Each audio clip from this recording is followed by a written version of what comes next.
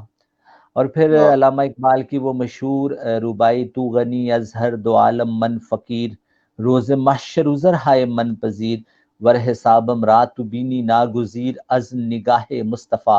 پنہا بغیر، کہ تو غنی ہے اے مولا، میں تیرا حقیر بندہ، اے مولا میرا ایک کام کرنا، میری ایک عرضی مان لینا، پیارے رسول صلی اللہ علیہ وآلہ، تم میرا قیامت کے روز حشر میں حساب نہ لینا، اور اگر حساب لینا ناگزیر ہو گیا از نگاہ مصطفیٰ پنہا بغیر، تو پیارے رسول صلی اللہ علیہ وآلہ وسلم کی نظر سے چھپا کر لینا، کیونکہ ان کے سامنے مجھ سے حساب نہیں دیا جائے گا۔ تو یہ محبت رسول کی انتہا تھی، اور ایک شعر کا مفہوم ہے، اس شعر کے کچھ الفاظ مجھے تھوڑے کنفیوز کرتے ہیں کہ گر دلم آئینہ بے جوہرست،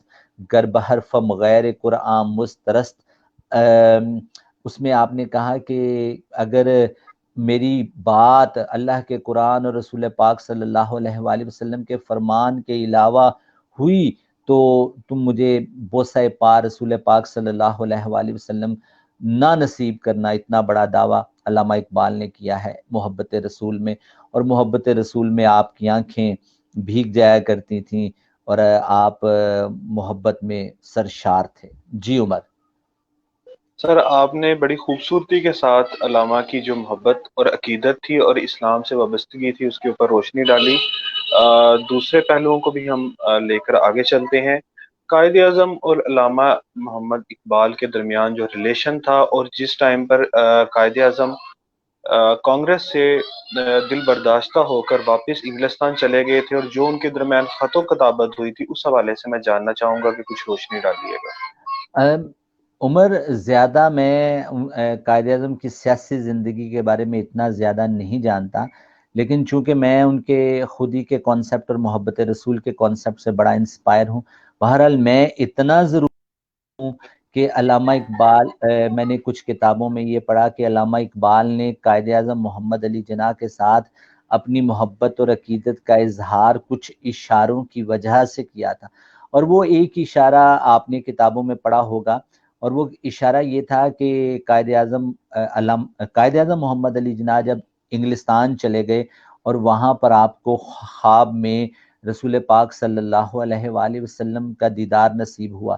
کچھ لوگ کہتے ہیں خواب میں، اور کچھ عالم کشف میں جاگتی آنکھوں کے ساتھ آپ کو حکم ہوا، اور انگلش میں پیارے رسول صلی اللہ علیہ وآلہ وسلم نے قائد اعظم محمد علی جناح کو یہ کہا کہ آپ واپس جائیں اور جا کر ہندوستان کے مسلمانوں کے لیے ایک علیحدہ وطن کے لیے کوشش کریں اور آپ کامیاب ہوں گے۔ اور یہ اشارہ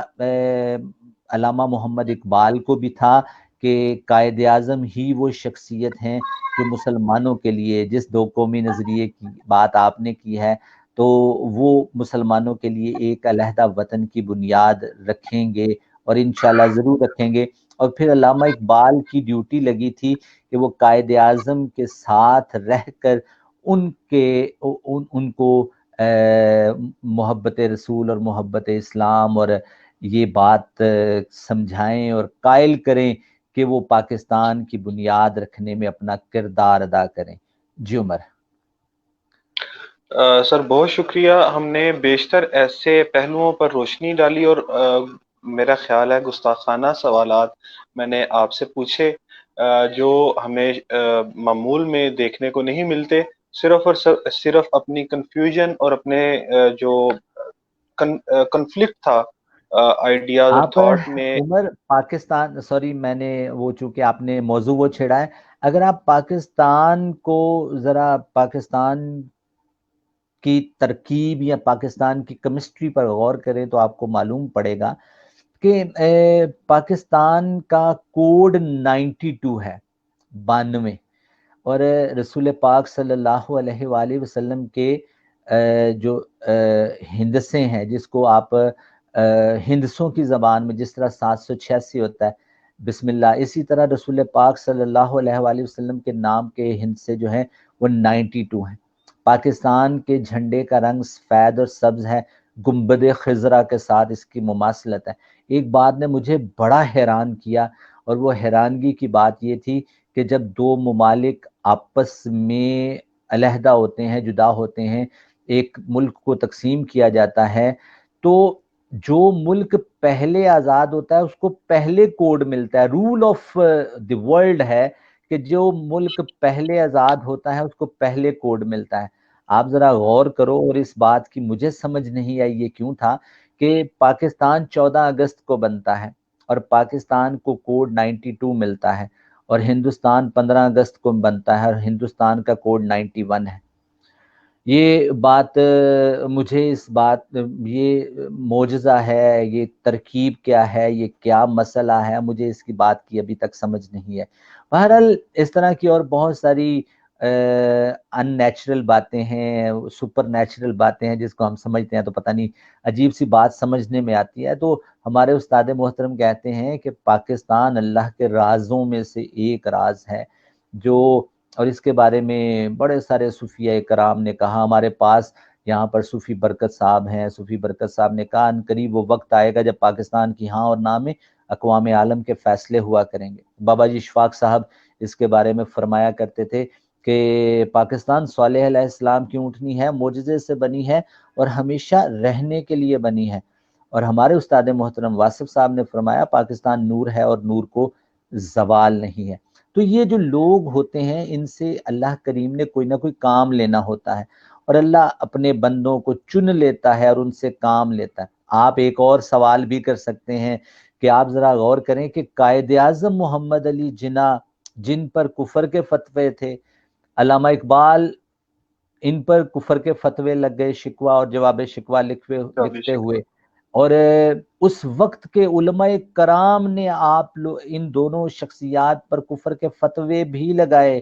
اور پھر پاکستان بنا بھی، اور اسی پاکستان میں رہتے ہوئے ماشاءاللہ سے ان علماء کرام کا بھی میں کہتا ہوں کہ اپنا اسکول آف تھاٹ، اپنا نظریہ اور ان کی اپنی سوچ تھی۔ وہ گریٹر پاکستان کی بات کرتے تھے، وہ سارے ہندوستان کی بات کرتے تھے، ان کا اپنا اسکول آف تھاٹ تھا، میں اس بات سے بھی اتفاق کرتا ہوں۔ لیکن پاکستان جب بن گیا تو آج ہر مسجد اور ہر ممبر سے علامہ اقبال کے اشعار گونجتے نظر آتے ہیں۔ ہمارا خطبہ اس وقت تک مکمل نہیں ہوتا جب تک ہماری مساجد سے علامہ اقبال کے اشعار نہ پڑھے جائیں۔ جی عمر سر، مزید کسی اور واقعے کی طرف اگر آپ نشاندہی کرنا چاہیں تو ہماری خوش قسمتی ہوگی، میں مزید طلبگار ہوں، تشنگی بس وہ باقی ہے۔ تشنگی بات، علامہ اقبال کے بارے میں جتنی باتیں کرتے جائیں تشنگی باقی رہتی ہے، کیونکہ